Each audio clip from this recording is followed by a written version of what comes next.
on no snare drum. What's going on, everybody? This is Trendkill Radio, a rock news show about all things rock, except for when it's not brought to you by the Foundry Concert Club right here in Cleveland, Ohio. I am your host, Sean Ryan.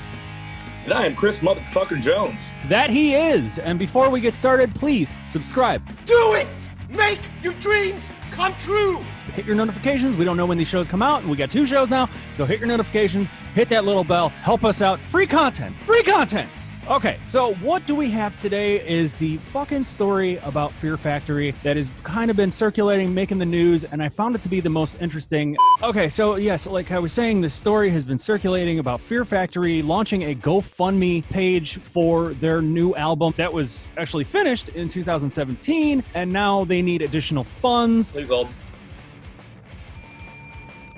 Dino Cesara, he launched this GoFundMe page because he is saying that like he's looked back at this music that had been finished in 2017, and he said most of it is digital. But before we can actually talk about that story, we have to go back to September 2nd when Dino, it was his birthday, his 54th birthday to be exact. Yeesh. They grow up so fast. They grow up so fast, don't they? I was listening to them in high school, and they were like, you know, young, and I was young too. My back is hurting from the chair I'm sitting on. Where's the Tylenol? Ugh. I know.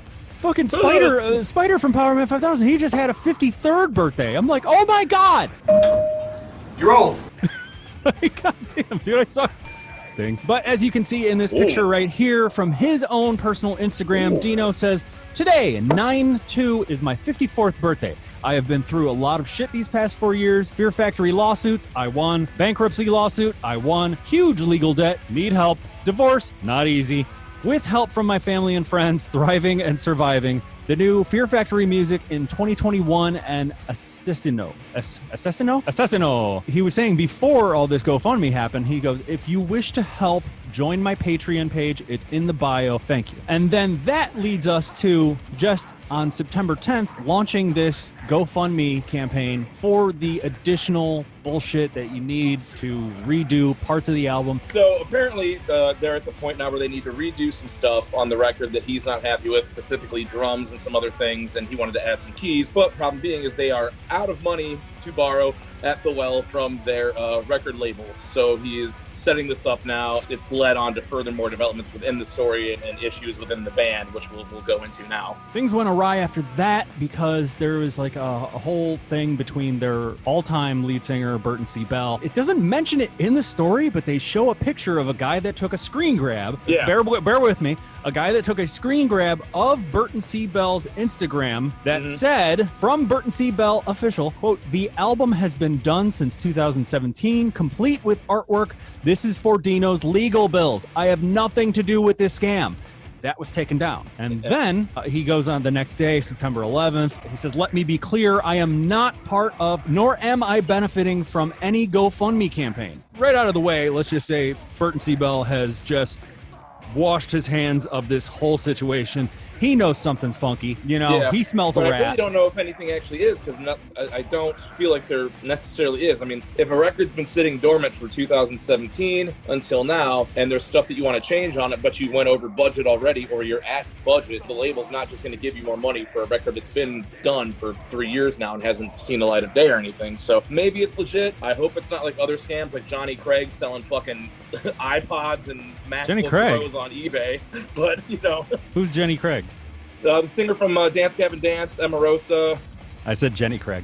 I wash myself with a rag on a stick. Anyway.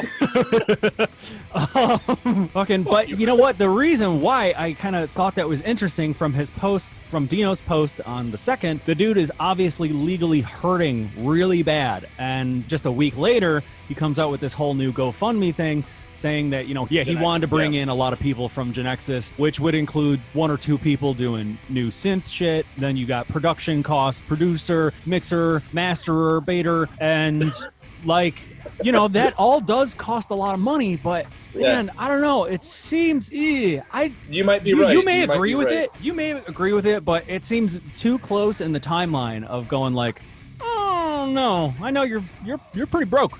Yeah, I mean, it does kind of it looks sketchy, but the things I've seen about Dino in like real life, I don't know if he's the kind of person that would do something like that. So hopefully this isn't a scam for for money. Every story these days that ever gets put out, there's always just some gray matter. It doesn't even have to be about rock and roll. It could be about anything in entertainment, anything politics, like anything local bullshit. Like, I don't know, man. There's always a catch, it seems, these days.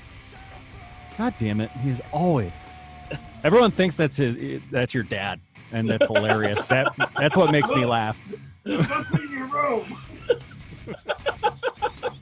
Dino goes on to say, and quote, "This is to address some of the controversy regarding the Fear Factory GoFundMe page. It is not a scam. All donations go toward covering newly incurred production costs and not anyone's personal legal fees. Quote, Fear Factory has exceeded its limit on borrowing money from the record company to complete the new version of the album. For this reason and this reason only, a decision was made to ask for outside donations." Is it worth it? Is it fucking worth it? Like, you were so happy with it 3 years ago, and I know, I get it, being an artist, you look back and go, motherfucker, I should have done. There are so many things that I've done in my recording career where I'll listen to a record that I've done like 5 years later, and I'm like, why did I leave that in there? Why did I leave that in there? Giggity, giggity, giggity. You be the judge. You let me know. Why don't you guys say something in the comments? Let's hear it. No, I got no dog in this fight. I really like. I don't either. I don't listen to Fear Factory. Descent is one of my favorite songs of all time from the Obsolete album. So good. I got nothing against them. It's just not my bag. Before we get going, we just wanted to briefly mention that we have lost another one. This time it hits a little closer because he is a Cleveland artist. And Chris, you can definitely handle this one better than I. Yeah. I just wanted to give a shout out to the crew in Bittersweet Revenge, and even also in Mushroom Head. They were all pretty tight-knit fellas, but Mark Corkless from the band Bittersweet Revenge, buddy of mine. I've known him most of my life, long time. We went to school together, me, him, and his sister. And I've grown to be friends with the members of the band as well over the years. But he passed away last night in an unfortunate motorcycle accident, and it really sucks. And I just wanted to give my best to the rest of the crew in the Bittersweet Revenge camp, and to my friends. And Mark, this one's for you, buddy. To he and his friends and his family. Yeah. Our condolences. That why is it every episode that I do with you there has to be? It's just 2020, man. It's taken everything. Yeah, it's taken our stories to report about. It's taken our friends. It's taken our heroes. It's just like, yeah, knock it off, please. I think everyone can agree that this has been an awful year. Except, oh man, someone's got to be like, this has been the best year of my life, and they're just not saying anything. I don't want to meet that person. I don't. No. So, like, a series of events have just led them to being like really successful and happy. Yeah, a series of misfortunate events for the rest of us have made them like Jeff Bezos now. Yeah, I know. Yeah, that's one. Thank you guys so much for watching. Please be sure to follow us on Instagram, Facebook. Obviously, hit subscribe, hit your notifications right here on YouTube, and follow the Facebook page of Tranquil Quickies with the girls. And shit, that is, I think, all we really have to say. I am your host, Sean Ryan. And I am Chris Jones. Make sure you guys like the video. Thanks for tuning in. Yes, and this is Trend Kill Radio. I